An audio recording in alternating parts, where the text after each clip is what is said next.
Hello everyone. Welcome to Ollie's Top 10. कभी कभी कुछ लोग ऐसे मिलते हैं ना, जिनकी बातें तो शहद जैसी मीठी होती हैं, लेकिन उनके इरादे जहर से भी ज्यादा कड़वे। आज हम प्राचीन पंचतंत्र की एक ऐसी ही कहानी में उतरेंगे जो हमें मीठी बातों के पीछे छिपे धोखे से सावधान करती है। और हाँ, इस सफर में हमारे साथ है ऑली, जो हमें इस 2000 साल पुरानी कहानी के ज्ञान को समझने में मदद करेंगे। और यकीन मानिए, ये कहानी आज भी उतनी ही सच्ची है जितनी उस जमाने में थी।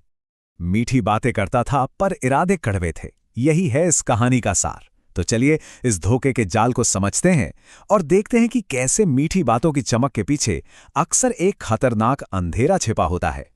चलिए कहानी शुरू करते हैं। जरा सोचिए, एक तालाब है जो धीरे धीरे सूख रहा है।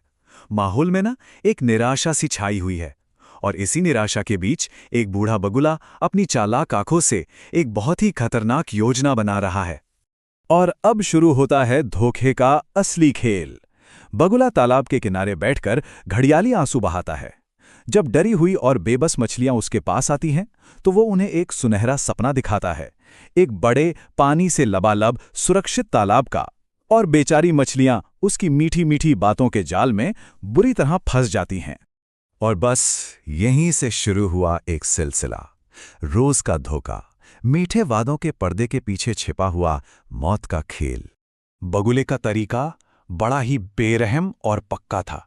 वो रोज एक मछली को उठाता, वादा करता एक सुरक्षित जगह का, लेकिन उसे ले जाकर एक चट्टान पर खत्म कर देता। और सबसे डरानी बात जानते हैं क्या थी?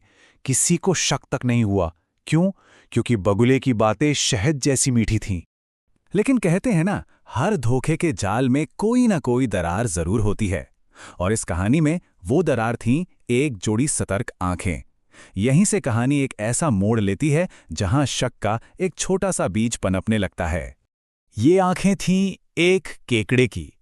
जहां तालाब में बाकी सब मीठी बातों के नशे में थे, वही वो चुपचाप सब कुछ देख रहा था।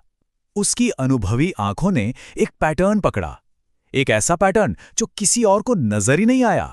उसे लगा कुछ तो गड़बड़ है।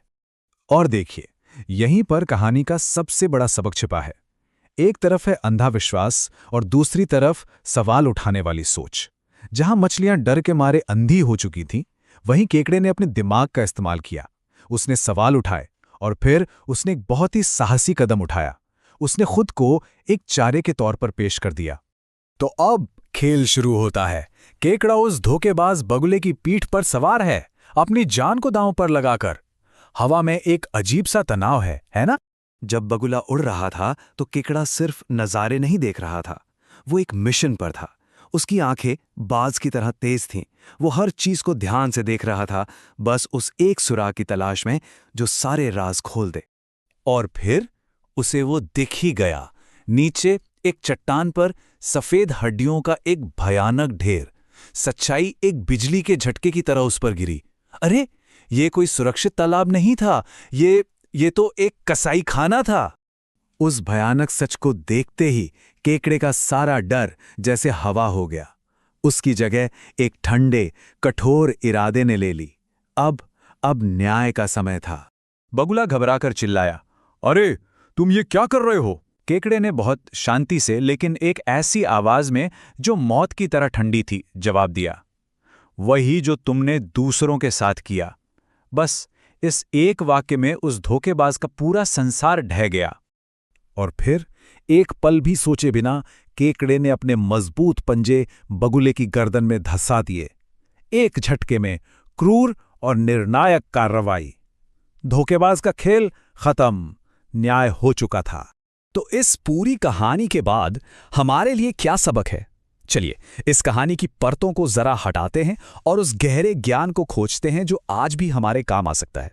देखिए, इस कहानी से हम 4 बहुत जरूरी बातें सीखते हैं। पहली, मीठे शब्दों पर आंख बंद करके भरोसा मत कीजिए, हमेशा इरादों को देखिए। दूसरी, शक करना कमजोरी नहीं, ताकत है, केकड़े की तरह सोचिए। तीसरी बात, कर्म का पहिया घूमता जरूर है, धोखेबाजों को उनका फल मिलता ही है। और चौथी और सबसे जरूरी, अपनी जिंदगी में ऐसे बगुलों को पहचानिए, क्योंकि वो ऑफिस में, रिश्तों में, हर जगह हो सकते हैं। लेकिन कहानी यहां खत्म नहीं होती। अब ये कहानी हमारी है। ये एक आईने की तरह है जिसमें हम सबको झांकने की जरूरत है। तो क्या हम तैयार हैं? एक सवाल खुद से पूछने का है, क्या हमारी जिंदगी में कोई ऐसा है जो बातें तो हमेशा सही करता है, लेकिन अंदर से एक अजीब सी बेचैनी महसूस होती है? हो सकता है वही हमारा बगुला हो। और एक सवाल यह भी है, हमारा रवैया कैसा है? क्या हम एक मछली की तरह आंख मूंद कर भरोसा कर लेते हैं, या फिर एक केकड़े की तरह सवाल पूछते हैं? क्या हम अपने दिल की आवाज को सुनते हैं? और आखिर में सबसे बड़ा सवाल, क्या हमारे अंदर वो केकड़ा मौजूद है? क्या हम में वो हिम्मत है कि हम सच का सामना कर सकें और सही समय पर सही कदम उठा सकें, चाहे वो कितना भी मुश्किल क्यों ना हो? पंचतंत्र हमें यही सिखाता है, ज्ञान वही जो काम आए। मतलब सच्चा ज्ञान सिर्फ किताबों में नहीं होता, बल्कि हमारे कामों में झलकता है। तो इस कहानी को सिर्फ सुनिए मत, इसे अपनी जिंदगी का हिस्सा बनाइए, अपने अंदर के केकड़े को जगाइए और दुनिया का सामना करने के लिए तैयार हो जाइए। Ollie says, hope you liked the video. Thanks for listening.